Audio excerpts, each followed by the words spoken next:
নগদ 20,000 টাকা দিবেন, নয়তো কেউ গেটের ভিতরে ঢুকতে পারবেন না। কেন বেআইন, টাকা কি ফ্রিতে গাছে ধরে যে চাইবে মাত্রই দিয়ে দিলাম? এই মিয়া, বকবক না করে নিজের পকেটে হাত দেন, কচকচ 1000 টাকার নোটগুলো বের করে সামনে রাখেন। আমরা এভাবে টাকা দিয়ে ভিতরে যাব না। ঠিক আছে, আমরাও দেখি আপনারা কতক্ষণ এইভাবে দাঁড়িয়ে থাকতে পারেন। আমরা টাকাও দিব না আর এখানে দাঁড়িয়েও থাকবো না। ওই যে পর্দা দেখতেছো, ওই পর্দার নিচে দিয়ে ফুরুত করে ভিতরে চলে যাব। পারলে আটকান, যদি আটকাতে পারেন তাহলে টাকা পাবেন, আর না হলে টাকা চাহিয়া লজ্জা দিবেন না।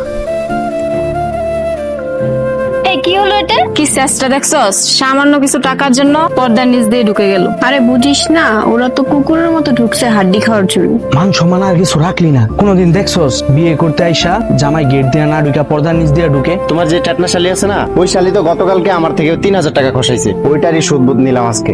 ওরা কাজটা একদমই ঠিক করে নাই, আমরাও যাবো না ওদেরকে হাত ধোয়াতে।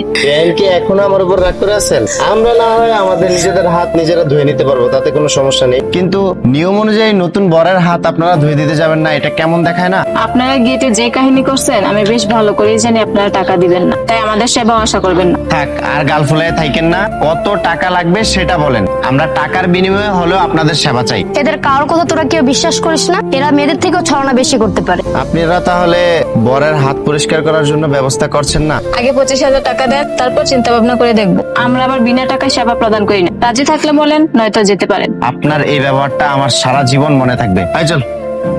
কিরে, তোর হাত এত পরিষ্কার হলো কিভাবে? আরে এটাই তো ম্যাজিক। তোরা কি ভাবছস আমি বেআইনদেরকে রিকোয়েস্ট করে নিয়ে আসবো হাত ধুয়ে দেওয়ার জন্য? আমি তো টিস্যুর পরিবর্তে বেআইনের ওড়না ব্যবহার করছি। ভালো করছি না? একটু দাঁড়া তো, তোর ওনাটা কিসের দা? নির্ঘাত কেউ তোর ওনার হাতটা মুছে দিয়ে চলে গেছে। আমি নিশ্চিত এই কাজটা ওই শয়তান দিয়েই করছে। দেখ